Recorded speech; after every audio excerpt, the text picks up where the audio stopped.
5월 12일 정치회의 시작합니다. 윤석열 대통령이 조금 전 임시 국무회의를 열고 추경안을 의결했습니다. 앞서 오전엔 박진 외교부 장관과 이상민 행안부 장관 임명을 강행했는데요. 이로써 1기 내각의 절반가량을 채웠습니다. 한덕수 총리 후보자 인준 문제는 여전히 여야 입장차가 큰데 권성동 국민의힘 원내대표는 국회의장이 임명 동의안을 직권상정해달라고 요구했습니다. 20일 앞으로 다가온 지방선거 후보자 등록이 시작됐습니다. 국민의힘은 정권 초기 국정 동력을 확보하겠다는 입장이고 민주당은 거대 야당으로서의 정권 견제론을 강조하고 있죠. 특히 이번 보궐선거엔 이재명, 안철수 전 대선 후보가 동시에 출격하는데요. 이번 선거가 미니 대선급으로 체급이 올라갔다는 평가가 나옵니다.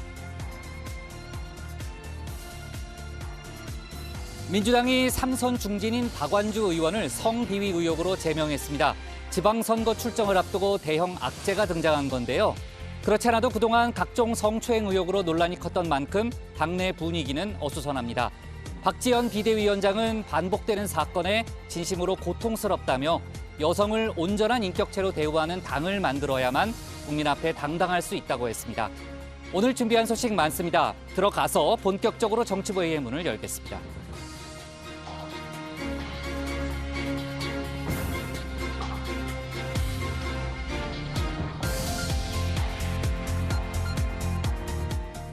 국가대표 정치뉴스쇼 정치회의 시작하겠습니다. 오늘 회의는 백반장 박마커, 류 실장 조멘토, 박준혜 수호통 역사, 그리고 정치부회의 애청자 정의원분들과 함께하겠습니다. 속보 실시간 반영하면서 열어놓고 회의를 진행하죠.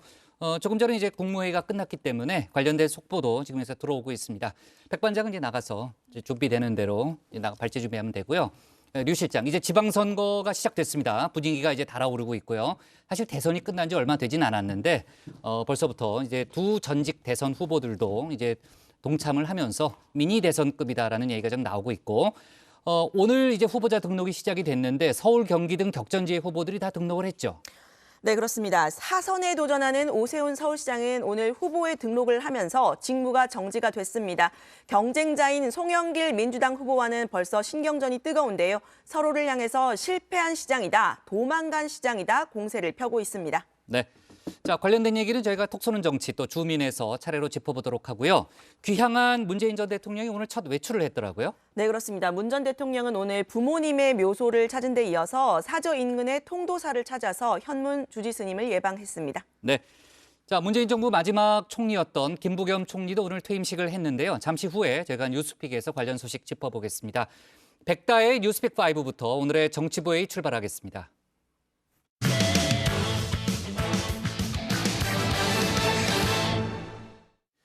조금 전 윤석열 대통령이 주재하는 첫 임시 국무회의가 열렸습니다. 이 자리에서 코로나 손실보상 추경안이 심의 의결됐는데요.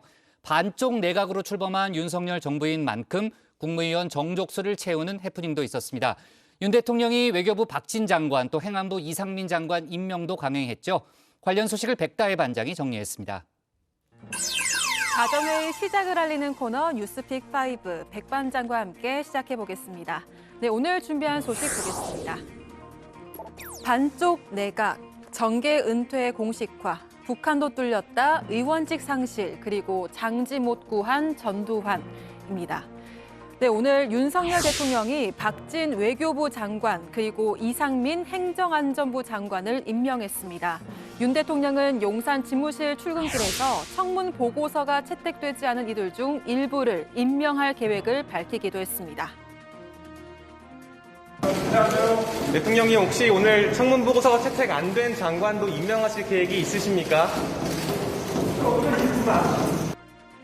첫 번째 픽 제목은 반쪽 내각입니다. 국무총리와 대부분의 장관을 임명하지 못한 채 반쪽 내각으로 출범했던 윤석열 정부. 앞서 윤 대통령은 국회에 청문 보고서가 채택되지 않은 후보자 6명에 대해서 보고서 재송부를 요청하기도 했는데요. 그중 외교부 박진 장관 그리고 행정안전부 이상민 장관을 임명했습니다.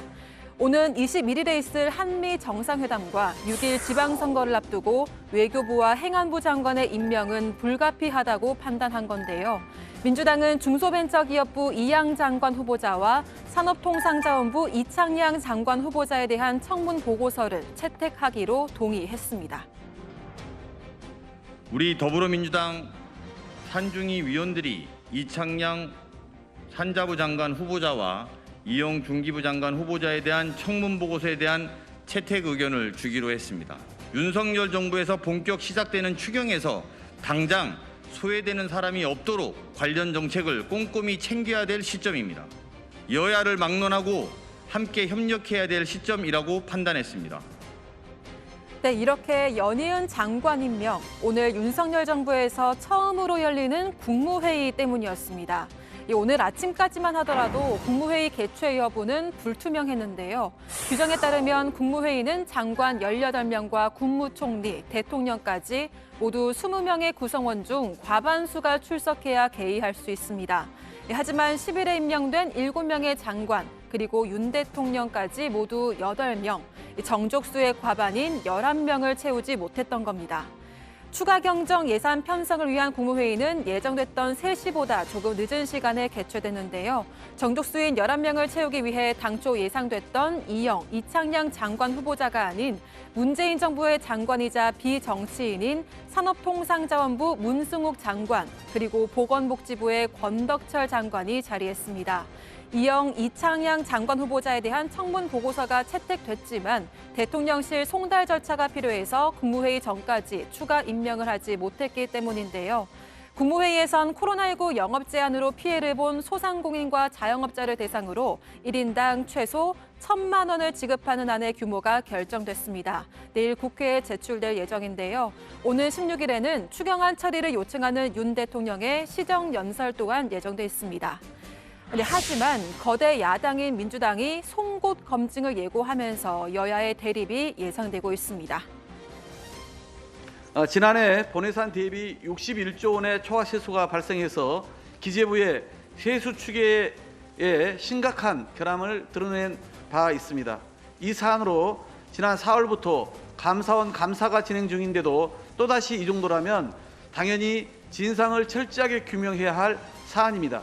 박홍근 원내대표의 그 여당 시절에 추계했던 것을 왜 그게 틀렸냐 그러면서 뭐 국가의 근간을 흔드는 것이라고 얘기를 하는데 그거는 동의할 수가 없습니다.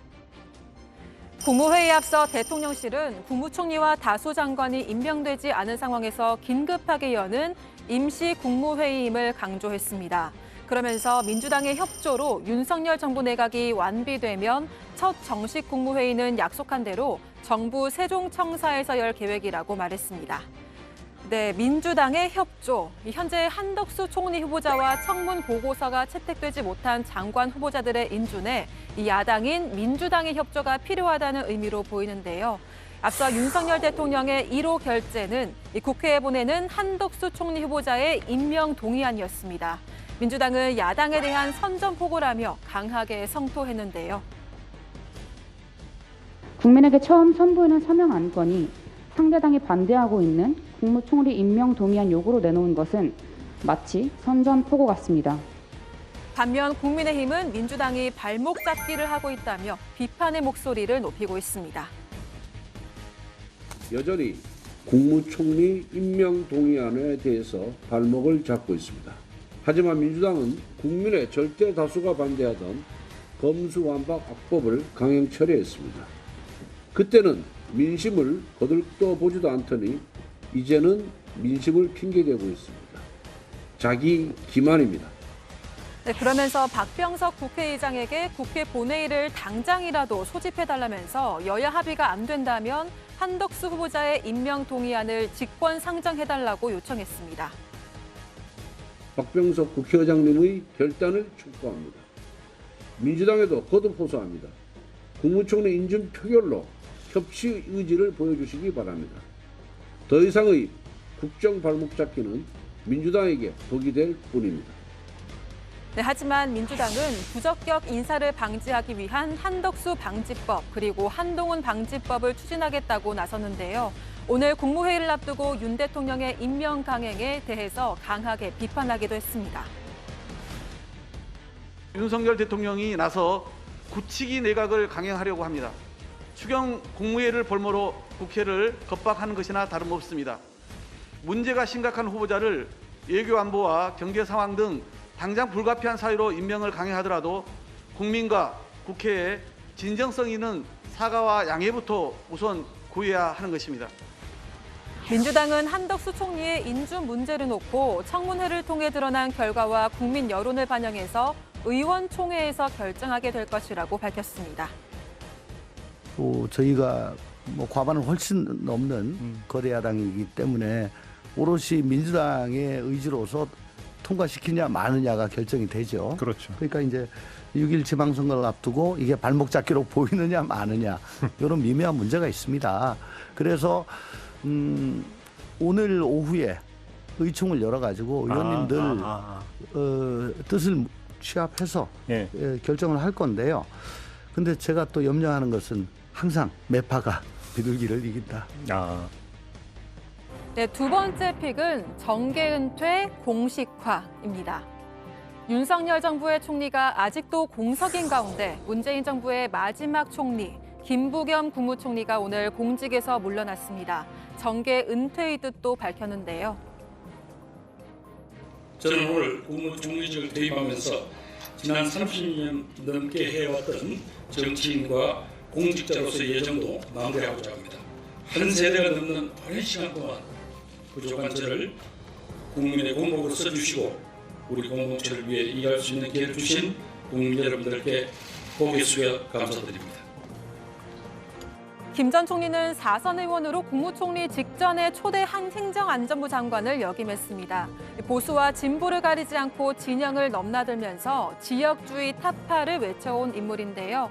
지난 20대 총선에서 험지로 불리는 보수의 텃밭 대구 수성갑에 당선되기도 했습니다. 2017년엔 당시 문재인 대선 후보를 위한 유세에 나서서 대구 시민들에게 호통을 치는 격정 유세를 선보여 화제가 되기도 했습니다. 언제까지 얼굴도 안 보고 찍어주는 그런 정치, 그런 선거 언제까지 할 겁니까? 도와주에서 칠성시장이 무슨 특정 정당에 그 사람들 텃밭 아니라 예. 정말이지 이제 대구 시민이 분노했다는 거 보이고 대한민국 민심과 대구 민심이 따로 가지 않았다는 거 보여주이소. 그래야 우리 새끼들이 어디 가서 당당하게 대구 출신하고 이야기할 거 아니겠습니까? 네, 오늘 이임사에서도 김 전 총리는 국민 통합을 강조했습니다. 나와 생각이, 성별이, 세대가, 출신 지역이 다르다고 서로 편을 가르고 적으로 돌리는 이런 공동체는 국민 모두가 주인인 민주주의, 함께 더불어 살아가는 공화주의가 설 자리가 없지 않겠습니까? 대화와 타협, 공존과 상생은 민주공화국의 기본 가치이자 지금 대한민국 공동체의 가장 절실하게 필요한 정신입니다. 공직에서 자유로워진 또 다른 한 분, 바로 5년 동안의 임기를 마치고 대통령직에서 퇴임한 문재인 전 대통령입니다. 임종석 전 대통령 비서실장을 비롯한 측근들은 양산 사저를 방문해 문 전 대통령의 근황을 전했는데요. 측근들이 공개한 사진 속에서 평범한 일상을 보내는 자연인 문재인의 모습이 포착됐습니다. 박수현 전 청와대 국민소통수석은 SNS를 통해 아침에 뵌 대통령의 얼굴은 마치 5년 전의 모습 같았다고 말했습니다. 대통령직에서 자유로워지신 지 딱 하루 만인데 어쩌면 그렇게 생기가 넘쳐 보이는지 놀라울 정도라고 전했는데요. 그러면서 당신의 말씀대로 잊혀진 삶 가운데 훨훨 자유로워지시기를 빌어본다고 말했습니다.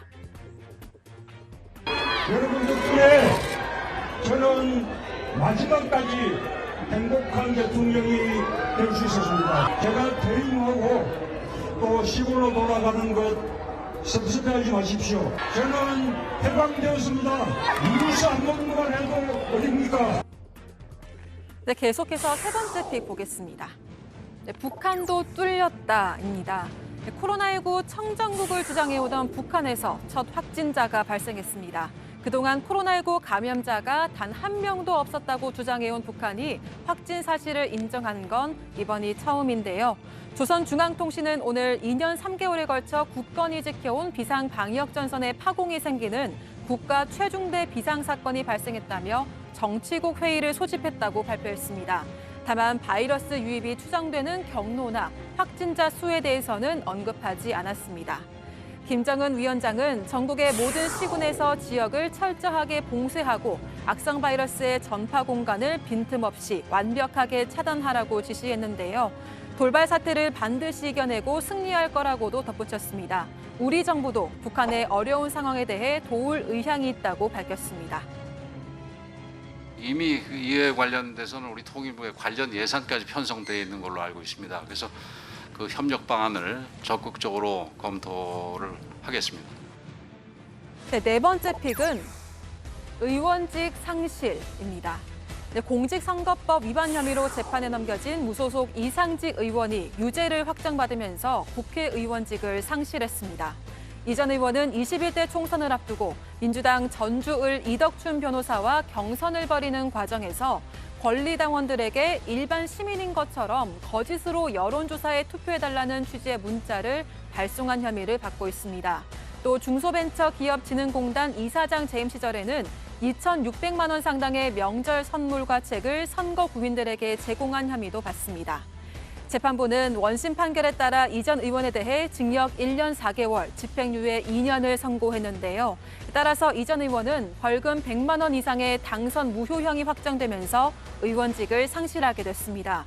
현재 이 전 의원은 앞서 말한 사건들과 별개로 이스타항공 관련 횡령, 배임 등의 혐의를 받고 올 1월 1심에서 징역 6년의 실형을 선고받아서 법정 구속된 상태입니다. 네, 이런 가운데 민주당 황희 의원이 2018년 한국수자원공사 수입 사업에 유리한 법안을 처리해주고 정치 후원금을 받았다는 의혹에 대해 경찰이 수자원공사를 압수수색하며 강제 수사에 돌입했습니다. 해당 의혹은 지난해 초부터 제기됐는데요.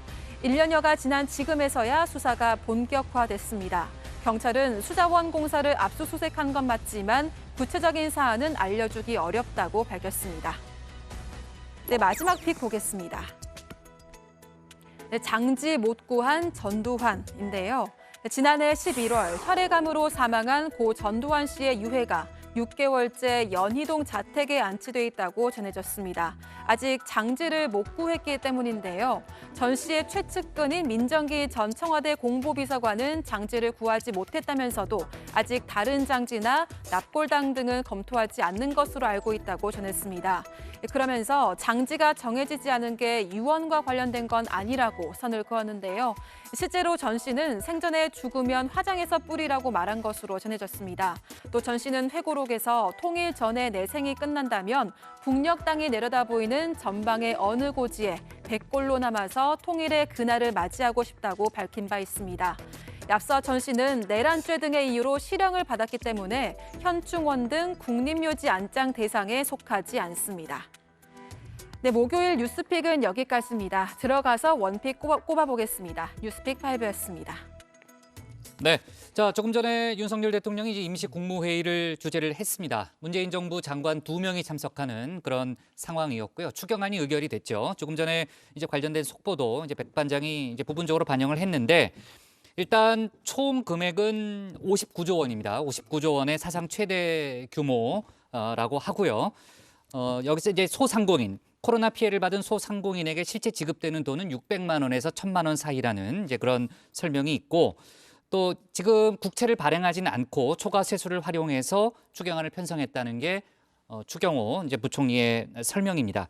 이제 59조 원이지만 실제 이제 지방에 이전되는 돈이 있기 때문에 정부가 지출하는 실제 돈은 한 36조 4천억 정도 되고요. 이제 추경안은 내일 국회에 제출될 예정입니다. 추경안이 내일 이제 구체적인 내용이 내일 이제 확인이 되면요. 저희가 다시 한번 내일 소개하는 걸로 하고요. 민주당에서는 별도의 추경안을 또 발표를 했는데 규모는 47조 원이고 또 방역 지원금은 600만 원 정도 해당된다는 게 관련된 보도 내용입니다. 조금 전에 이제 계속해서 속보가 들어왔고요. 자, 장관 임명 관련한 여러 가지 속보 백 반장이 이제 반영을 했고 오늘 이제 2명의 장관이 임명이 됐고 추가로 이제 2명의 후보자가 또 장관으로 임명될 가능성이 있으니까 관련된 속보도 저희가 챙겨가면서 진행을 하겠습니다. 윤석열 대통령이 이제 당선인 시절에 민주당이 추진했던 검수완박법에 대해서 일종의 그 국민투표를 이제 제안을 했었잖아요. 관련돼서 이제 정치권의 논란이 컸었는데 사실상 이 방안은 물 건너간 걸로 보이죠. 네, 그렇습니다. 6일 지방선거와 함께 검수완박법에 대한 찬반을 묻는 국민투표를 치르는 게 당초 구상이었는데요. 그러려면 헌법과 국민투표법에 따라서 오늘 진행되는 국무회의에서 심의를 하고 오는 14일까지는 공고를 해야 했습니다. 대통령실 관계자는 취임 이후 국민투표 논의를 진행한 적이 없다 이렇게 전했는데요. 국민의힘 권성도 원내대표 역시 어제 유상범 의원이 발의한 국민투표법 개정안을 당론으로 추진할지에 대해선 어렵지 않겠느냐 이런 입장을 내놨습니다. 지금은 6월 1일 지방선거까지 물리적인 시간이 촉박하기 때문에 그건 조금 어렵지 않나 그런 생각을 갖고 있습니다. 그리고 법안을 제출했다고 해서 바로 통과되는 것이 아니고 언제 통과될지는 미정이기 때문에 지금으로서는 거기에 대해서 답을 하기가 어렵습니다. 네. 자, 윤석열 정부의 출범을 도왔던 김부겸 총리가 오늘 퇴임을 했죠. 퇴임식을 했습니다. 그리고 아까 이제 문재인 전 대통령 소식을 전했는데 이제 어제까지는 이제 사저 안에 있었고 오늘 이제 귀향 사흘 만에 첫 외출을 했죠. 마을 인근의 부모님 묘소를 참배하고 귀향 인사를 드린 다음에 그 인근에 이제 통도사라고 있잖아요. 통도사에 가서 현문 주지 스님을 예방을 했습니다. 이제 관련된 영상도 좀 많이 들어왔는데 일단 현문 스님은 자연 속에서 조용하게 또 편안하게 살았으면 한다라는 그런 입장을 밝혔다고 하네요. 자, 문 전 대통령 사저 주변에서 이제 시위가 있는 모양인데 밤새 국민교육헌장이 울렸다는 거죠? 네, 맞습니다. 문 전 대통령 내외에 사저가 있는 경남 양산의 평산마을에서 한 보수단체가 밤새 비판 시위를 벌였습니다. 밤새 확성기를 통해 박정희 전 대통령이 낭독하는 국민교육헌장을 반복해 틀어주면서 주민들이 소음에 시달렸다고 하는데요. 결국 주민들은 경찰에 진정서를 제출했다고 합니다.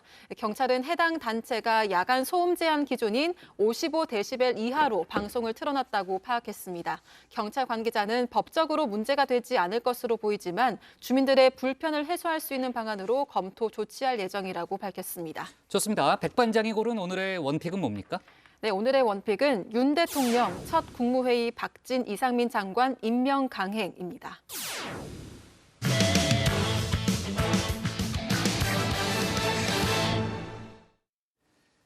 민주당이 삼선의 박완주 의원을 당내 성비위 의혹으로 제명했다고 밝혔습니다. 피해자 보호를 위해 상세한 내용은 밝히지 않겠다면서 송구스럽다고 했죠. 또 위안부 피해자 비하 발언으로 물의를 빚은 대통령실 김성회 종교다문화 비서관은 조선 여성의 절반은 성노리개였다고 쓴 과거 글이 추가로 공개된 논란인데요. 관련 소식을 유정아 상황실장이 전하겠습니다. 네, 더불어민주당에서 성비위 사건이 또 발생했습니다. 신현영 대변인은 오늘 비상대책위원회에서 박완주 의원의 제명을 결정했다고 했습니다. 국회 차원의 징계도 요청하겠다고 했습니다. 더불어민주당은 이 관련한 성비위 사건에 대해서 당 차원뿐만 아니라 국회 차원에서의 징계 역시 강력히 요청드릴 거라는 말씀을 드리겠습니다. 다시 한번 이런 당내에서 성비위가 발생한 것들에 대해서 국민 여러분께 죄송하다는 말씀 고개 숙여 드리겠습니다. 네, 민주당은 지난해 말 박 의원이 보좌관을 성추행했다는 신고 접수를 받았고 최근까지 당내 윤리감찰단 등에서 관련 조사를 한 것으로 알려집니다. 제명 결정을 내린 박지현 비대위원장은 진심으로 사과드린다고 했습니다. 우리 당은 잘못된 과거를 끊어내야 합니다. 당내 반복되는 성비위 사건이 진심으로 고통스럽습니다. 여성을 온전한 인격체로 대우하는 당을 만들어야만 국민 앞에 당당할 수 있습니다. 네, 민주당은 피해자를 보호하고 또 2차 가해를 방지하기 위해서 이 성추행 사건의 시점 또 구체적인 상황은 밝히지 않겠다고 했는데요. 전격적인 제명 결정, 문제의 성비위가 그리 가볍지는 않은 것으로 보입니다. 제명된 박 의원의 지역구는 충남 천안을 내리 3선을 지냈는데요. 원내 수석 부대표와 당 정책위 의장을 지내는 등 당내 요직을 두루 거친 의원입니다. 성균관대 부총학생회장 출신이고 또 86그룹의 일원이자 당내 진보개혁 성향 의원 모임인 더 좋은 미래의 일원이기도 한데요. 지난해 원내대표 선거에 출마를 했다가 윤호중 비대위원장에게 패한 바가 있습니다. 당시 친문대 비문 구도로 치러졌던 이 선거에서 내부 비판과 성찰이 필요하다면서 이런 말을 하기도 했습니다. 야당 시절 우리는 누군가의 성폭력, 성비위 문제에 대해 누구보다도 강력하게 비판하고 엄격한 기준을 들이댔습니다. 하지만 정작 당사자가 된 우리는 피해자를 향한 제대로 된 사과도 부족했고 2차 가해를 막는 적극적 조치도 취하지 못했습니다. 저 또한 공정의 문제가 터졌던 순간에도 성비위 사건이 터졌을 때에도 적극적으로 나서지 못했습니다. 네, 이렇게 정작 본인이 이제 가해자가 된 상황인데요. 박 의원이 제명이 되면서 민주당에서 불거진 또 다른 성희롱 사건까지 입길에 올랐습니다. 최강욱 의원의 이른바 짤짤이 발언인데요. 보좌진들과 화상회의를 하는데 카메라를 켜지 않은 의원에게 혼자서 땡땡땡 하느라 그런 것 아니냐라고 했다고 하죠. 성적 불쾌감을 느꼈다 이런 보좌진들의 문제 제기에 대해서 당 차원의 사실관계 조사가 이어졌습니다. 최 의원은 이 땡땡땡은 성적 행위가 아니라 동전으로 하는 어린이들의 놀이 짤짤이를 말한 거다 이렇게 해명을 했는데요. 야권 내 그러니까 민주당 친민주당계 강성 지지층들은 최 의원을 옹호를 했지만 최 의원에 대한 여론 싼을 했습니다. 민주당 보좌진협의회 민보협은 불쾌감을 줬던 최 의원의 다른 언행까지 당 윤리감찰단 조사에서 밝혔다고 했는데요. 결과는 아직 나오지 않은 상태입니다. 여기에 보좌진의 성폭력 2차 가해를 외면했다는 의혹을 받는 의원도 또 있습니다. 김원희 의원인데요. 지난 1월 지역 사무실 보좌관이 동료 여직원을 성폭행했는데 의원실 직원들은 이 피해 여직원을 향해서 배신자라고 비난을 하거나 합의를 종용했다고 합니다. 피해 여직원은 2차 가해를 막기 위해서 노력하겠다 이렇게 밝혔던 김 의원에게 연락을 했지만 외면을 당했다고 하는데요. 이런 친구들한테는 구두 경고를 하면 되는 거야. 경고를 하면 되는 거야. 그런 얘기 할 거 다니지 말라고? 이거 명백한 2차 가해라고 생각하거든요. 나도 뭐 들어본 적이 없어. 그런 얘기는. 그러니까 아마 불편하면 그 변호사 통해서 경찰하고 한번 의논해보라 그래. 네, 민보협은 어쩌다 우리 당이 이렇게까지 됐나라는 내용을 담은 성명을 냈습니다. 정의당은 박 의원을 국회 윤리특위에 제소하지 않고 제명만 하는 건 그러니까 무소속 의원으로 남겨두는 건 꼬리 자르기다 이렇게 비판을 했는데요. 민주당은 당 차원에서 공식 사과를 해야 한다고 하기도 했습니다. 최강욱 의원의 부적절한 성 관련 발언, 김원희 의원 보좌관의 성폭행과 2차 가해 및 김원희 의원의 부적절한 발언 등에 연이어 박완조 의원의 성비위까지 일어났습니다. 박지원, 윤호중 두 비대위원장을 포함하여 더불어민주당의 당 차원의 공식 사과를 촉구합니다. 네, 오늘 박 의원의 제명, 지방선거를 딱 20일 남겨놓고 이루어졌습니다. 앞서 있었던 민주당의 광역단체장들의 성추행 사건들, 고 박원순 전 서울시장과 오거돈 전 부산시장, 안희정 전 충남지사 사건을 떠올리게 할까 봐 빠른 처리를 한 것으로 보이는데요. 박 의원은 2017년 대선에서는 안 전 지사를 지지했고 또 고 박원순 시장 사건 당시에는 피해 호소인 소칭에 대해서 피해자를 피해자라고 부르지 않았던 부끄러운 성인지 감수성을 국민들은 이해하지 못하고 있다. 이런 입장을 내기도 했었습니다. 최근 박지원 비대위원장은 우리는 이 새 광역단체장의 성범죄로 5년 만에 정권을 반납했던 뼈아픈 사실을 한시도 잊어서는 안 된다라고 했지만요. 또다시 당내 성비위 사건이 일어난 겁니다. 박지원 위원장이 했던 말 지킬 수 있을지 좀 지켜봐야 할 것 같습니다. 당 소속 당직자들, 보좌진들의 성비위 발생 시에도 유야무야 넘어가는 일 없도록 신고 시스템은 물론 가해자 무관용 원칙 바로 세우겠습니다. 네, 무엇보다도 이 여성가족부 폐지를 공약했던 여당, 국민의힘에게 이런 비판을 듣는 현실에 대한 변화 필요할 듯한데요. 피해자를 피해 호소인이라고 부르고 권력형 성범죄를 국민들의 성인지 학습 기회라고 했습니다. 여기에 국민들이 70% 이상이 분노를 한 겁니다. 권력형 성범죄자의 피해자를 보호해야 될 의무가 있는 여가부는 그 직무를 유기했습니다. 네, 경우가 좀 다르긴 하지만요. 여권에서도 성 관련 논란이 있습니다. 대통령실 김성회 종교다문화 비서관 얘긴데요. 논란의 김 비서관 지난해 3월 제3의 길이라는 인터넷 매체에 조선시대 절반의 여성이 성놀이개였다라는 제목의 칼럼을 쓴 사실이 추가로 알려진 겁니다. 이 당시 인구의 절반 정도였던 여성 노비들이 밤에는 성놀이개였다라면서 일본군 위안부에 분노를 한다면 조선시대 노예제에도 분노해야 한다 이렇게 글을 쓴 건데요. 이 글이 논란이 되자 해명글을 어제 페이스북에 올렸습니다. 그런데 이 해명글이 또다시 논란이 됐는데요. 한번 보시면 여성 인구의 절반이 언제든 주인인 양반들의 성적 회랑의 대상이었다라는 노골적인 표현을 다시 쓴 겁니다. 그런 부끄러운 역사를 반성하자는 것이 잘못된 거냐 강변하기도 했는데요. 이 김성애 비서관 앞서 동성애 혐오 발언 그리고 위안부 피해자 비하 발언이 불거졌죠. 깨끗이 사과를 드린다라고 했지만 이 부분 역시 논란이 이어졌습니다. 586과 종북 주사파에 대한 지속적 비판에 대한 안갚음 성격이다. 이렇게 감정적으로 대응을 하면서인데요. 동성애를 일종의 질병으로 보고 동성애는 치료에 의해서 바뀔 수 있다는 발언.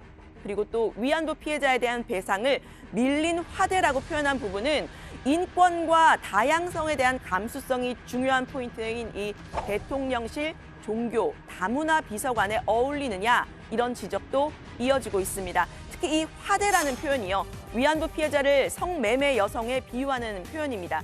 위안부 피해자가 아니라 자발적인 행위였다. 또 나아가서 일본의 식민 지배가 우리 근대화에 기여했다라는 이런 일제의 침략 미화 논리와도 이어지는 부분인데요. 이런 논리를 펴는 사람들 바로 일본의 극우 세력들입니다. 비슷한 논리로 강의를 했다가 여론의 문매를 맞고 학교에서도 정직 징계를 받은 교수 있었습니다. 위안부를 지금 조급으로 본다는 말씀이에요. 그 사람들이 살기가 어려워서 매출에 들어가겠대요. 살기가 어려워서. 지금도 그래요. 옛날에는 그렇거든요. 궁금하면 한번 해볼래? 네, 해묵은 역사 논쟁을 또 시작하게 되는 건가 이런 생각이 좀 들기도 하는데요. 야권에서는 김 비서관의 기용, 윤석열 대통령의 역사 인식에도 문제가 있는 것 아니냐 이런 목소리가 나왔습니다. 대통령실은 김 비서관의 거취를 묻는 기자들의 질문에 좀 더 지켜보겠다고 했습니다. 2015년 위안부 합의 당시에도 밀린 화대라도 받아내란 말이냐고 했던 그의 역사 인식은 일본 극우와 정확히 일치하죠. 대통령실에 똑같은 주장을 하는 비서가 있는데 대한민국 대통령실이 일본 총리 관저가 아니지 않습니까? 말이 안 된다. 네, 정치권에서 성 관련 논란 끊이지 않는 모습 참 답답한데요. 민주당 박완주 의원의 제명권은 지방선거 불과 20일 앞두고 불거졌다는 점에서 민주당은 여론의 촉각을 곤두세우고 있습니다. 박 의원의 지역구가 있는 국민의힘 충남도당은요. 국민의힘 충남도당은 국회의원직을 사퇴하라고 공세를 폈습니다. 오늘 발제 이렇게 정리합니다. 삼선의 박완주 성비위로 제명, 김성회 조선 여성 절반 성놀이개 논란. 네. 자, 박완주 의원이 성비 의혹으로 제명되면서 민주당이 그야말로 이제 초비상이 걸린 그런 상황이고요. 관련된 얘기는 저희가 뒤에 추가로 해보겠습니다. 오늘 청문회가 있었어요. 오늘 청문회가 있었는데 권영세 통일부 장관 청문회가 지금 진행 중인데 어떤 얘기들이 나오고 있나요? 네, 앞서 제가 뉴스픽에서도 전해드렸지만 북한이 오늘 코로나 발생을 공식화한 점이 청문회에서도 화제가 됐습니다. 권 후보자는 백신 등 인도적 지원을 통한 교류에 대해서 긍정적인 입장을 밝혔는데요. 북한의 어려운 상황을 적극적으로 도울 의향이 있다고 했습니다. 비핵화와 그에 대한 보상이 톱니바퀴처럼 맞물려서 돌아가야 한다는 견해도 밝혔는데요. 정진석 의원이 이명박 정부의 대북 정책, 비핵 개방, 삼청과는 좀 다른 것 같다고 했더니 단계적 보상으로 경제적 부분과 체제 보장 부분 두 가지 모두를 해야 한다고 답변했습니다. 네, 통일부는 남북 관계에 대한 주무부서죠. 문재인 정부의 대북 정책을 어떻게 볼 것이냐 이런 질문도 중심이 됐는데요.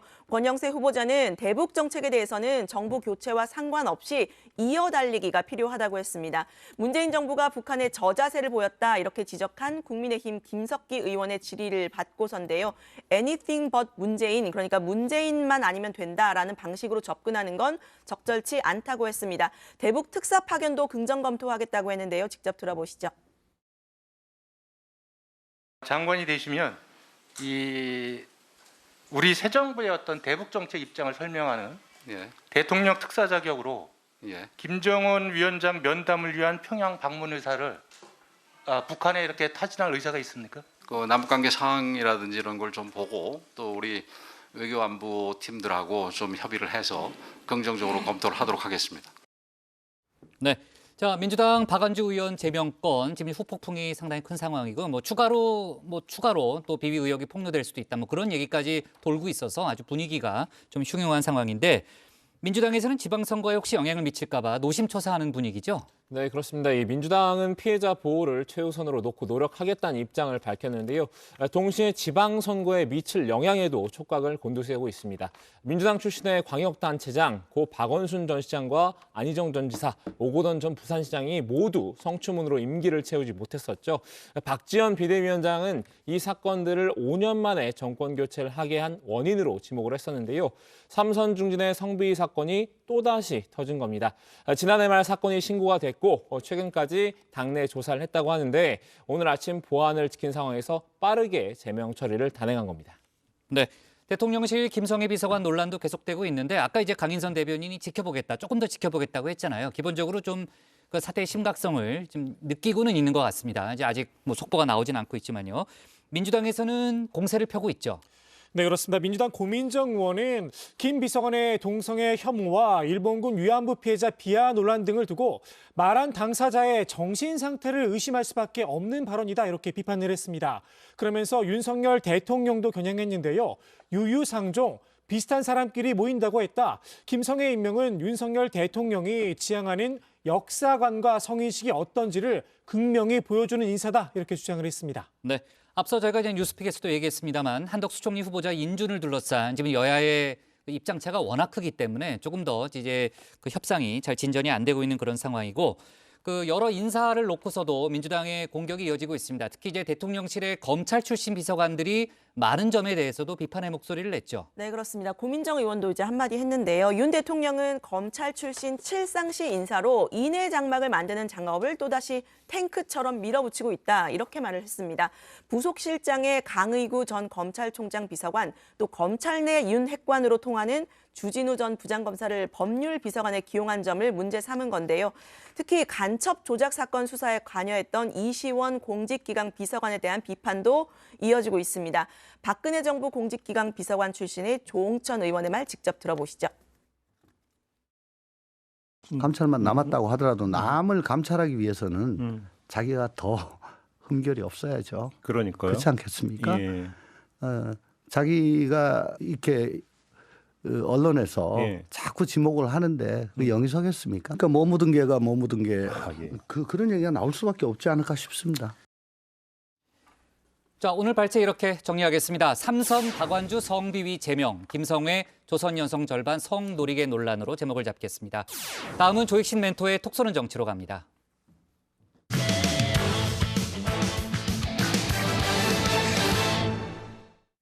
지방선거 후보 등록이 오늘 시작됐습니다. 여야는 본격적인 선거운동에 돌입했는데요. 역시 수도권이 최대 승부처로 꼽히죠. 서울시장 자리를 놓고 격돌한 국민의힘 오세훈 후보와 민주당 송영길 후보는 서로를 향해 무능한 시장이라고 딱지를 붙였습니다. 경기지사 후보들은 윤심과 명심을 저격했는데 관련 내용을 톡 쏘는 정치에서 정리했습니다.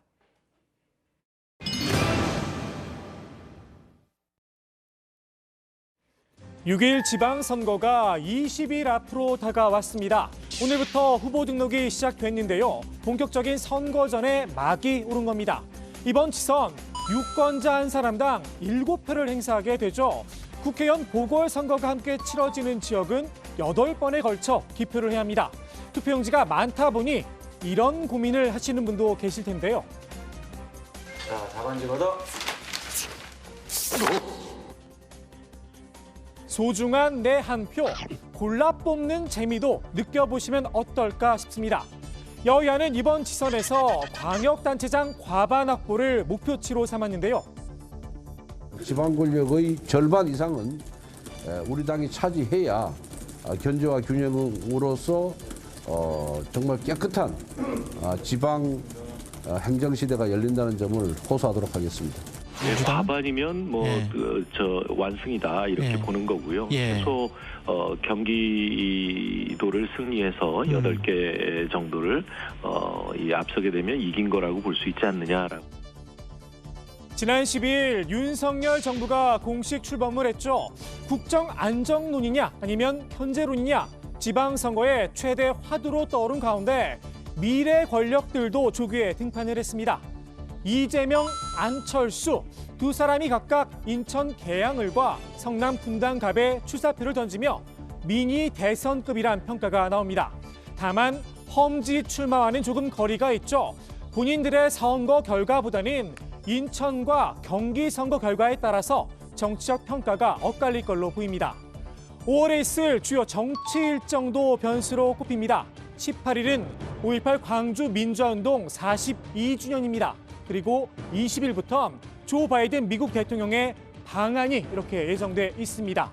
또 23일엔 고 노무현 전 대통령 서거 13주기 추모제가 열립니다. 윤 대통령은 취임사에서 통합의 메시지를 내놓지 않았다 지적을 받았었죠. 제가 그 취임사에 통합 얘기가 빠졌다고 지적하시는 분들이 있는데 너무 당연한 거기 때문에 통합이라고 하는 건 우리 정치 과정 자체가 국민 통합의 과정입니다. 나는 통합을 어떤 가치를 지향하면서 할 것이냐 얘기한 거니까 그렇게 좀 이해를 해주셨으면 좋겠습니다. 5.18 42주년과 노 전 대통령 13주기를 맞아 국민 통합 행보에 나설 수 있습니다. 여기에 바이든 대통령과의 만남, 윤 대통령의 정상외교 데뷔전이죠. 국민들 앞에서 어떤 모습을 선보이냐에 따라서 국정 지지율이 움직일 수 있습니다. 양산으로 낙향을 했죠. 문재인 전 대통령의 공식 행보도 관심입니다. 22일엔 바이든 대통령을 만나고 또 23일엔 노 전 대통령 추모제에 참석할 예정인데요. 45%의 높은 지지율로 퇴임한 문 전 대통령이 어떤 메시지를 내놓느냐 선거에 영향을 줄 수밖에 없습니다. 문 전 대통령의 의지와는 관계없이 말입니다. 저는 이제 완전히 해방되었습니다. 자유인입니다. 제 아내와 함께 얽매이지 않고 이제 자유롭게 잘 살아보겠습니다. 현재와 과거 그리고 미래 권력이 주요 변수로 떠오른 이번 지방선거 앞으로도 다정회에서 일목요연하게 정리해 드리도록 하겠습니다.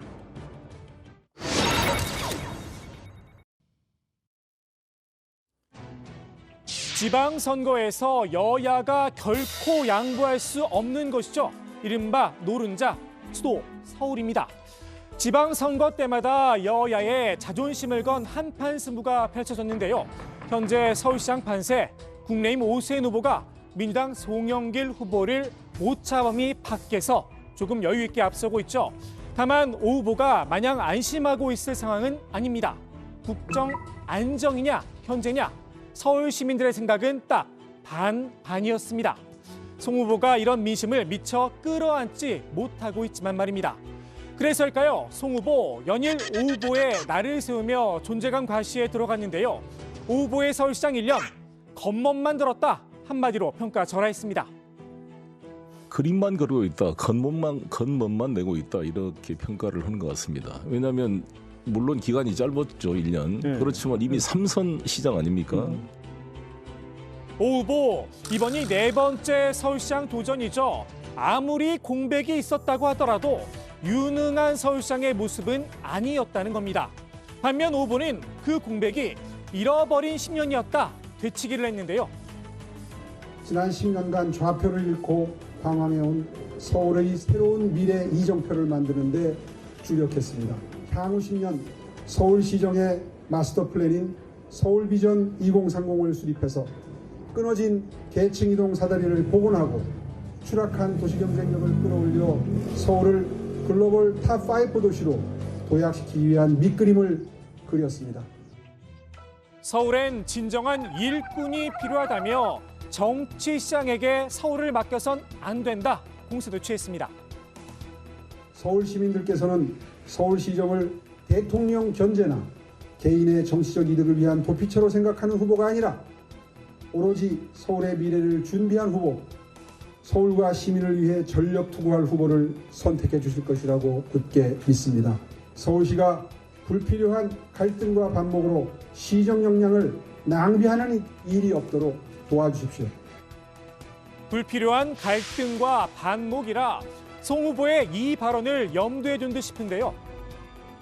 윤석열 내각이 다 특정 지역, 호남 출신은 한 명인가밖에 없고 여성도 적고 특정 대학 나이 성별에 집중돼서 아주 협소한 내각이 되기 때문에 저 같은 송영길 같은 사람이 국무회의 들어가야 국무회의 의사결정에 부실을 막고 일종의 예방 효과, 백신 효과가 나올 것이다. 서울시장도 국무위원 가운데 한 명이죠. 한 사람쯤은 이런 목소리도 필요하다 이런 이야기인가 봅니다. 아니요. 모두가 예라고 할 때 아니라고 할 수 있는 친구. 다만 서울시정이 우선이어야겠죠. 시정을 이끌 능력, 이를 놓고서도 양측은 팽팽하게 맞섰는데요. 서로를 향해 무능하다 한 목소리를 냈습니다. 송 후보는 오세이돈의 추억을 다시 꺼내 들었죠. 과거 시장 시절 서울에 잦았던 물난리를 비꼰 겁니다. 오 후보가 다시 꺼내든 한강 르네상스 계획에 대해서도 상상력의 빈곤이다 나를 세웠는데요. 특히 용산 정비창 사업을 문제 삼았습니다. 용산 정비창에 대해서 화려한 계획은 이전에 이미 이제 오세훈 시장께서 하시다가 용산 참사로 끝난 거잖아요. 거기서 무원칙하게 뭘 막 상가문을 개발한다고 무슨 기업이 유치되고 그런 게 아닙니다. 예. 그럼 송 후보의 상상력은 어느 정도일까요? 그러면 후보님의 대안은 뭐예요? 제가 유엔 5본부 유치를 지금 얘기하고 있잖아요. 5본부를 거기다 유치한다? 거기도 대상 중에 하나라고 봅니다. 그래요? 유엔 5본부 유치, 전가에 보도가 된 게 아닌가 싶기도 합니다. 오 후보도 송 후보의 인천시장 시절을 소환했는데요. 공약 이행률 15%, 딱 이 한마디로 정리를 했습니다. 평가한 수치가 공약 착수율이 54%가 조금 안 되고요. 공약 완성률, 이행률은 15%가 조금 안 되시더라고요. 상상이 가십니까? 4년 동안 일을 했는데 공약 이행률이 15%밖에 안 된다. 착수한 것도 절반 정도밖에 안 된다. 이거 우리 서울시민 여러분이 다 알고 계셔야 됩니다. 오 후보는 송 후보가 무리한 공약을 많이 내놓는다면서 하나하나 따져 묻겠다 공언을 하기도 했는데요. 하나하나 다 짚어볼까요? 그분의 공약들을 이 자리에서. 네, 앞으로 토론 때 할 말이 많겠죠, 제가? 그런데 정작 법정 토론회 2번을 제외하곤 토론회에 나서지 않겠다는 입장인 건 안 비밀입니다. 지지율 높은데 뭐 말 섞고 싶지 않다 이거겠죠. 자신은 서울 전문가라면서 송영길이 뭐 무섭다고 TV 토론을 회피합니까? 할 말이 많다는 오 후보, 마음을 고쳐먹어보는 건 어떨까요? 토론은 JTBC 알고 계시죠? 다정회의 문은 언제나 활짝 열려 있습니다.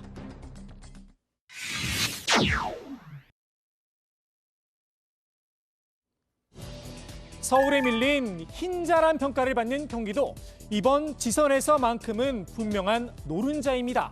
지난 대선의 연장전이란 평가 괜한 말이 아닙니다. 여야가 정치적 명운을 건 승부를 펼치고 있습니다. 형제, 경기 지역 판세, 한마디로 박빙입니다. 조사 기간에 따라 두 후보가 엎치락 뒤치락, 오차범인의 접전을 벌이고 있는데요. 양측의 프레임 전쟁도 갈수록 치열해지고 있습니다. 중요한 일머리입니다. 국정 운영 경험이 일천한 후보와 34년 국정 운영을 담당했던 후보 간에 일꾼이냐 말꾼이냐를 선택하는 그런 선거가 아닌가 싶습니다. 실패한 부총리, 실패한 관료와 경기도 전문가의 대결이라고 생각하고 싶고요. 실패한 관료보다는 성공의 기록을 축적해온 저 김은혜, 71년생 김은혜를 선택해 주실 것이라 믿습니다. 일꾼 대 말꾼, 실패한 부총리 대 경기도 전문가의 대결이란 건데요. 두 사람 뒤엔 이른바 명심과 윤심이 버티고 있죠. 상대방의 뒷배를 향해 나란히 화살도 날렸습니다. 김동연 후보는 윤석열 정부가 GTX 공약을 폐기했다, 날을 세우고 나섰죠. 윤 정부 역시 말만 앞세울 뿐이란 겁니다. 당선인 시절에 후보를 대동하고 GTX 현장을 찾았고 심지어는 중앙부처 간부가 보고하는 자리에 배석하는 등 이 지방선거에 명백한 개입을 하면서까지 약속을 해놓고도 그 다음날 인수위에서 파기하는 그런 모습을 보였습니다. 저희는 이와 같은 공약 파기에 대해서 강력한 항의의 의사표시와 함께 김은혜 후보는 대장동 의혹으로 맞섰습니다. 동적동, 김동연의 적은 김동연이다라고 지적을 했는데요. 대선 전후로 대장동에 대한 평가가 달라졌다는 겁니다. 이재명 후보가 책임이 있다. 그리고 민주당 후보가 돼서는 대장동은 단군 이래 최대의 치적이라는 말에 찬성을 하신 바가 있습니다. 어떤 게 진짜 김동연 후보님입니까? 공익 환수 사업이라고 얘기를 했었죠. 그거를 정확하게 좀 팩트 확인을 좀 해주셨으면 좋겠고요. 그때 저도 저고 지금의 저도 접니다. 그리고 말 바꾼 적 없다는 말씀 드립니다. 지난 대선 당시 김동연 후보의 대장동 의혹에 대한 입장, 긍정적이지는 않았죠.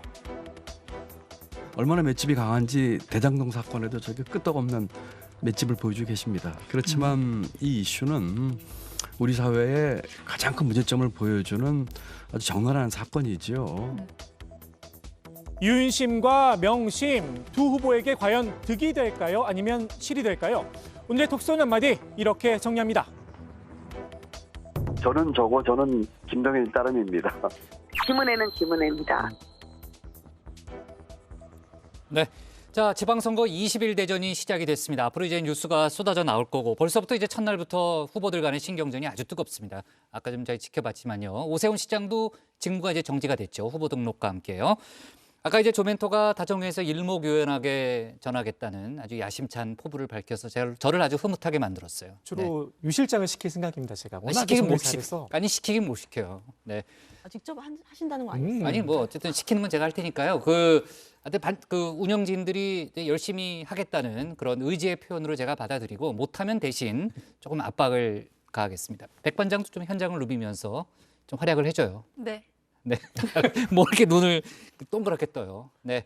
자, 서울시장 현재 판세 국민의힘 오세훈 후보가 좀 앞서고 있다라는 그런 보도가 좀 많이 나왔고 조익신 멘토가 이제 관련 내용을 전했잖아요.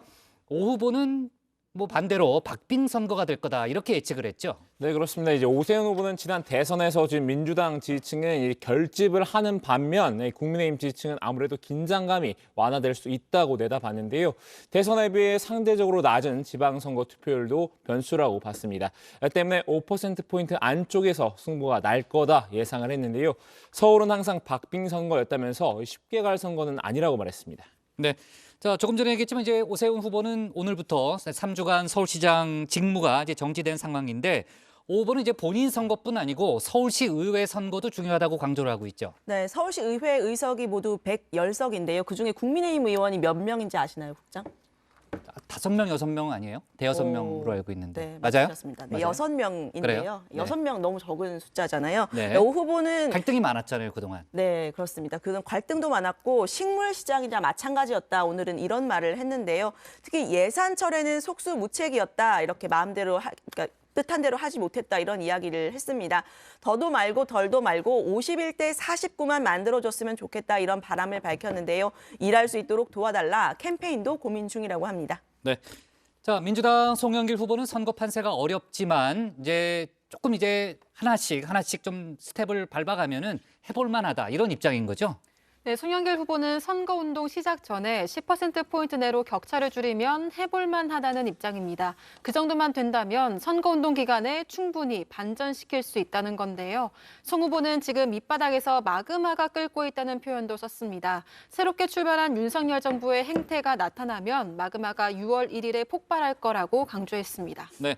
오세훈 후보는 이제 시의회 선거를 강조했고 송영길 후보는 구청장 선거에서 이겨야 한다는 점을 강조했죠. 네, 그렇습니다. 지난 대선 결과를 25개 구별로 살펴보면 14대 11로 이재명 후보가 졌는데요. 송 후보는 이걸 거꾸로 되게 만들어야 한다 이렇게 강조를 했습니다. 구청장 후보들도 당 대표급이 서울시장 후보로 나왔으니 오세훈 후보와 맞설 수 있어서 좋다 이런 평가가 나오기도 했다 밝히기도 했습니다.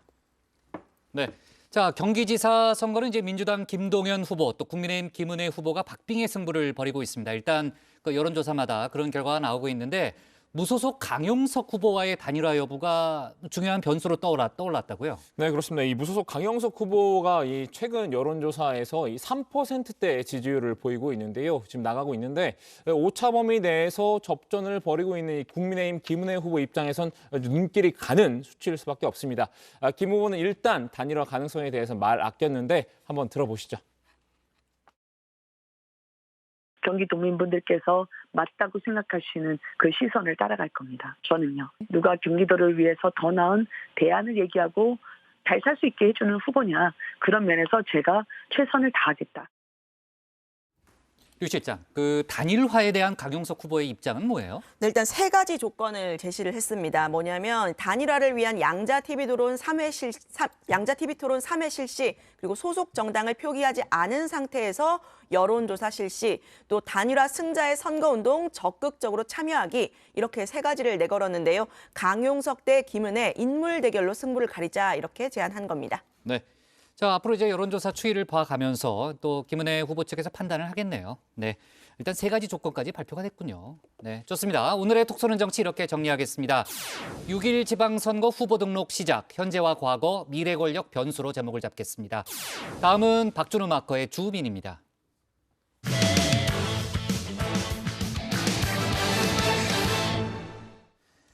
이재명 민주당 상임고문이 인천 계양을 출마 선언 이후 지역구를 돌며 주민들과 소통 중이죠. 민심 투어 전체를 실시간 라이브로 생중계하고 있는데요. 이 과정에서 포착된 몇몇 장면들이 논란에 오르기도 했습니다. 박주로 마커가 주민에서 관련 소식 짚어봅니다. 자, 오늘은 제가 이 노란색 손가락 지시봉도 없고 이 PDP가 아니라 이렇게 커다란 디스플레이 앞에 섰는데요. 눈치 빠른 정의원분들은 제가 왜 여기 섰는지 이미 감이 오셨을 겁니다. 간만에 춤픽4로 찾아뵐까 하는데요. 오늘 주민해볼 인물은 민주당 이재명 상임고문입니다. 이 고문의 소식을 4개의 픽으로 나눠봤는데요. 오늘의 첫 번째 픽, 숨쉰 채 발견부터 주민해보겠습니다.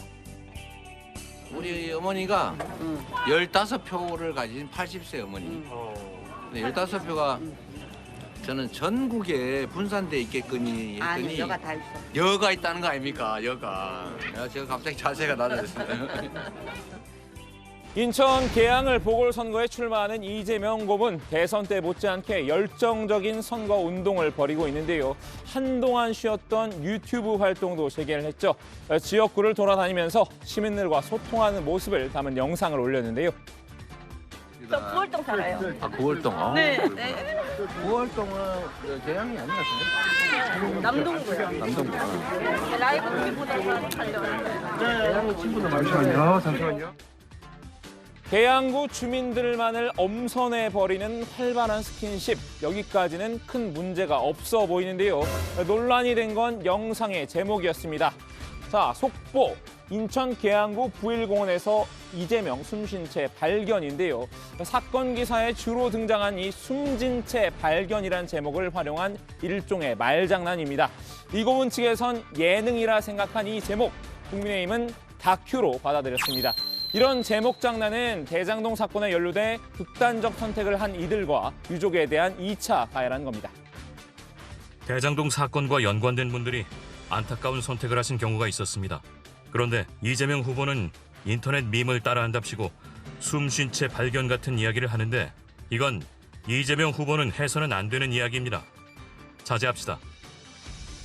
대장동 의혹으로 수사를 받던 관련자들이 잇따라 숨진 채 발견됐었죠. 유한기 전 성남도시개발공사 개발사업본부장과 김문기 개발 1처장 등인데요. 이런 상황에서 대장동 의혹의 한가운데 있는 이 고문이 숨쉰 채 발견이란 표현을 쓰는 건 부적절하다는 지적입니다. 이 숨진 당사자와 유가족들의 고통스러운 심경을 헤아리지 못했다는 건데요. 국민의힘 김기현 의원도 이 고문을 향해서 국민 밉상이라고 쏘아붙였습니다. 관종 이재명 후보의 빗나간 언행이 갈수록 국민 밉상입니다. 솔직히 이분이 제정신인가 할 정도로 짜증 그 자체입니다. 이어서 오늘의 두 번째 픽은 아이 밀쳤다인데요. 이 역시 이 고문이 올린 유튜브 영상에서 비롯된 논란입니다. 먼저 영상부터 보시죠.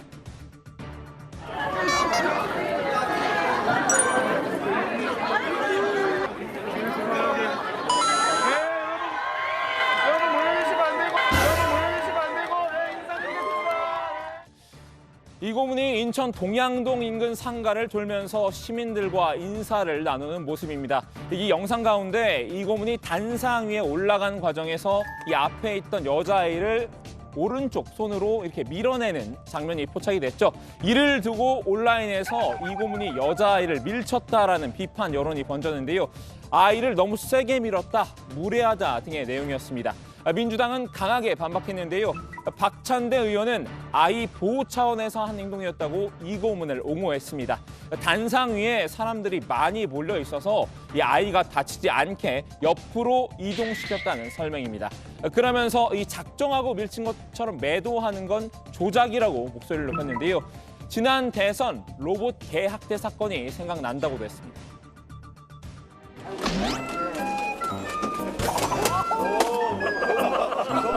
망가지는 거 아니에요?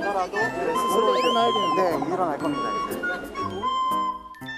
지난해 10월 이 고문이 성능 테스트를 목적으로 이 로봇개를 굴려 넘어뜨리는 영상인데요. 다소 과격한 행동을 하며 인성 논란이 일었었죠.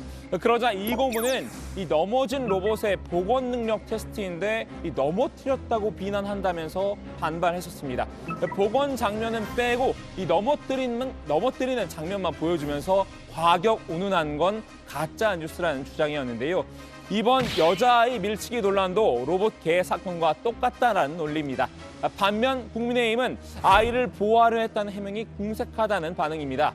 전효옥 전 의원은 민주당은 국민들을 가붕개, 그러니까 가재, 붕어, 개구리 취급을 하더니 이제는 눈뜬 장님 취급한다고 비난했는데요.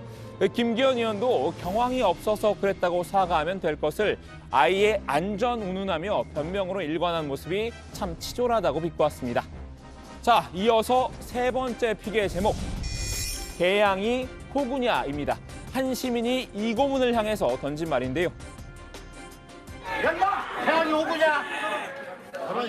아유, 연마! 개양이 호구냐? 저런 사람이 왜 겨워왔어? 이 고문 어젯밤 계양 구민과의 한밤의 데이트라는 제목으로 실시간 라이브 방송을 진행을 했는데요. 이 고문이 한 치킨집에 들어서자 가게 안에 있던 한 시민이 이 고문에게 욕설을 하며 항의를 한 겁니다. 해당 남성은 계양이 호구냐? 왜 왔어? 라고 언성을 높였는데요. 주위에 있던 사람들이 이 남성을 제지하자 이 고문은 오히려 그냥 두라고 말렸습니다. 막으세요. 아니, 막지 마세요. 하고 싶은 얘기 하는 거야. 여기 왜 왔어? 오늘은 자유잖아요. 막지 마세요.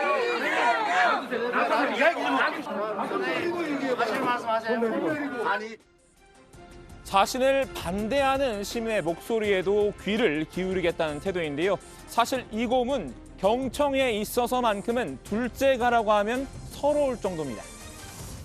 저와 이 땅의 성소자들과 비정규직 노동자들과 여성들에게 사과해 주십시오. 나이죠? 사과해 주십시오.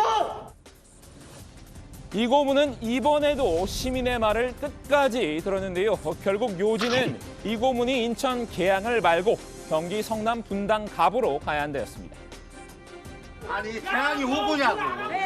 여기 왜 왔어? 분당에 가.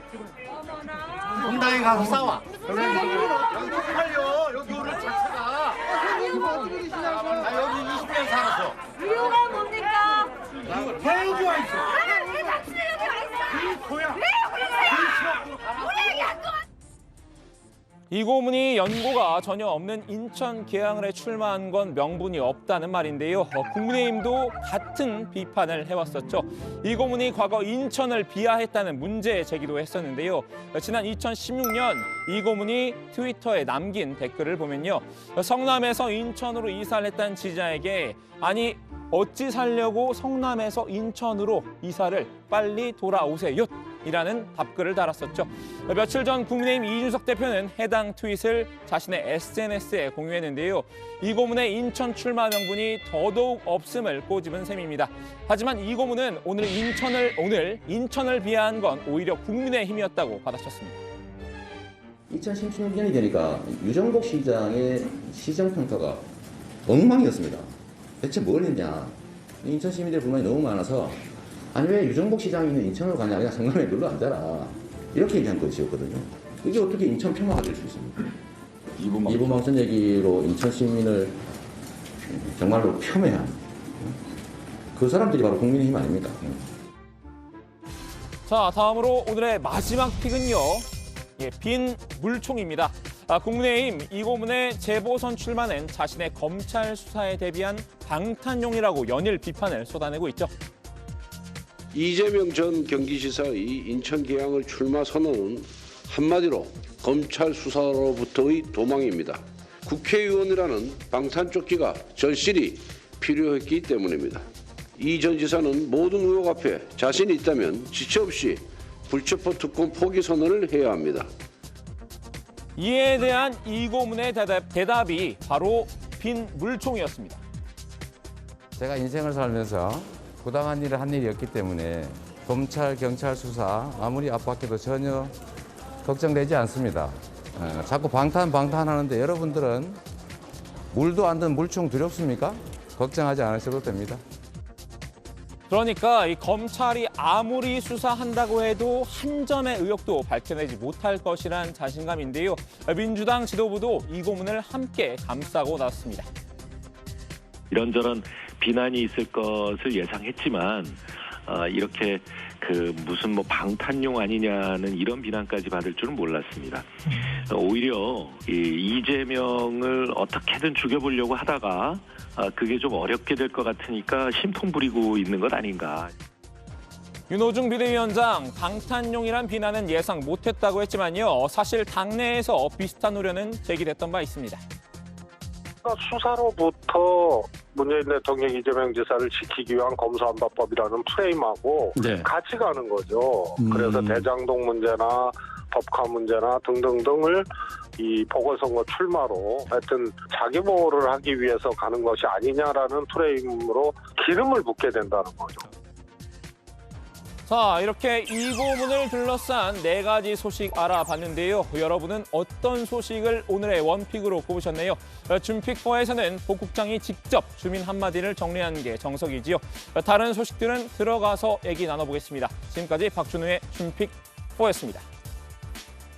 네. 자, 오늘 이재명 고문이 인천에서 지역 기자간담회를 열었는데 현재 판세를 백중열세라고 진단을 했다는 거죠. 네, 그렇습니다. 이 고문은 민주당 박남춘 후보가 국내임 유정복 후보보다 유능하다는 논리로 선거운동을 본격화했습니다. 또 인천에서 반전의 길을 만들겠다. 지지자들을 결집해서 확실하게 반전시키겠다 이렇게 다짐을 했습니다. 민주당 지지 이유 또 자신의 재등판 배경에 대해서는 뭐라고 얘기를 했나요? 일단 국가 권력이 한쪽으로 집중이 되면 이 독선거 오만에 빠질 가능성이 높다라고 지적을 했는데요. 대선에서는 심판자를 선택했으니 지방선거에서는 일할 능력이 있는 민주당 후보에게 기회를 달라 이렇게 말했습니다. 자신의 출마 배경도 설명을 했는데요. 한번 들어보시죠. 지방선거에서 더불어민주당 준비된 후보들의 선거에 도움이 좀 될 수 있겠다는 판단이 가장 컸습니다. 당과 우리 후보들의 이 어려운 상황을 타개하는 데 도움이 된다면 저의 정치적인 어려움이나 위험, 손익을 다 떠나야 된다고 판단했습니다. 자, 이재명 고문이 밝힌 선거 전략이 있습니까? 네, 이 고문은 출마 선언 날부터 매일 밤 12시까지 골목골목을 다니면서 한 분 한 분 찾아뵙고 인사드리고 있다고 설명했는데요. 제 지역구 선거가 국민들의 적극적인 지지를 받을 수 있어야 인천 선거에도 도움이 된다고 생각한다 답했습니다. 이 고문은 지역 공약도 밝혔는데요. 들어보시죠. 판교 테크노밸리, 판교 TV 이게 사실 한 10년이 훨씬 넘었어요. 제2 판교 테크노밸리는 제가 시작했는데 3, 4년 만에 끝났습니다. 정말로 빠르게 자리 잡았죠. 그리고 제3 판교 테크노밸리까지 제가 진행이 됐다. 시간은 매우 짧았다는 말씀드리고 그래서 계양 테크노밸리를 제2 판교로 만드는 일이 제가 할 일 같습니다.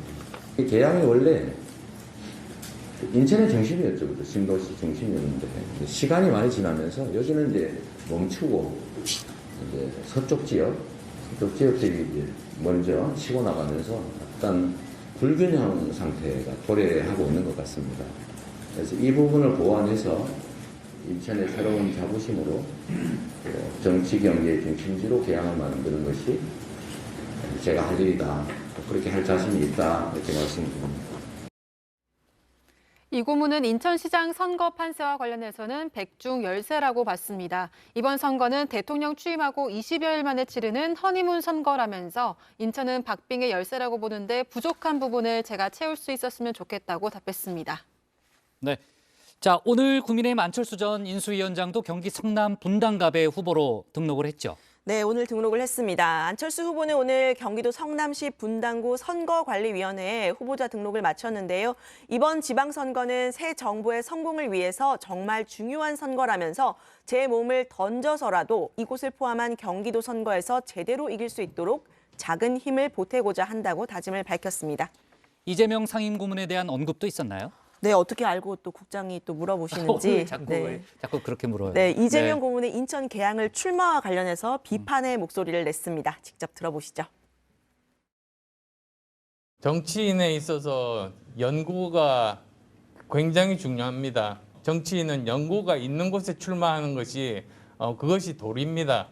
전혀 연구가 없는 곳으로 그렇게 가는 것은 옳지 않은 그런 정치적인 태도다 그렇게 생각합니다. 안 후보는 분당갑 지역구에 본사를 둔 1세대 IT 기업인 안랩을 내세우면서 자신과 지역과 연고를 강조했는데요. 또 분당은 대장동 사건으로 많은 분들이 분노했다면서 주민의 명예를 회복하는 기회로 보고 주민들이 이번 선거로 그 결과를 보여주실 것이라고 믿는다. 자신감을 드러냈습니다. 네. 야권에서는 안 후보의 선거가 쉽지 않을 거란 그런 예측도 나왔죠. 네, 야권 원로인 유인태 전 의원의 말입니다. 그 안철수 후보를 향해서 전혀 자기 적성에 안 맞는 동네에 와서 이 11년을 헤맸으면 이제는 좀 각성할 때라고 말했는데요. 들어보시죠. 전혀 자기 적성에 안 맞는 동네에 와가지고 11년을 헤맸으면은 이제는 좀 각성을 할 때 됐는데 하는 좀 아쉬움이 있어요. 홀로 고독하게 연구하고 안랩 만들듯이 그런 거 할 사람이 지금 전 이 잘못된 동네 와가지고 자기 안 맞는 동네 와가지고 너무 고생을 오래 한다. 좀 안 됐다 이런 느낌이에요. 이 나라에 그 내노라 하는 사람들이 돕겠다고 왔었어요. 근데 거의 다 척졌잖아요. 다 그 사람들하고. 그러니까 사람이 오면 다 떨어져 나가는 사람은 이 동네에 좀 안 어울리잖아요. 네, 11년을 헤맸으면 좀 각성할 때가 됐다는 그런 얘기가 있었네요. 자, 좋습니다. 저보고 정리하라고 그랬는데 제가 미처 생각을 못했네요. 오늘 그냥 넘어갈게요. 좀 봐줘요. 자, 오늘 정치부에는 여기까지 하겠습니다. 저희는 내일 오후 4시 40분에 다시 찾아뵙겠습니다. 네, 우선 6시 반에 민주당에서 사과 기자회견. 또 남아서 챙겨요. 아, 예. 잘 얘기했어요.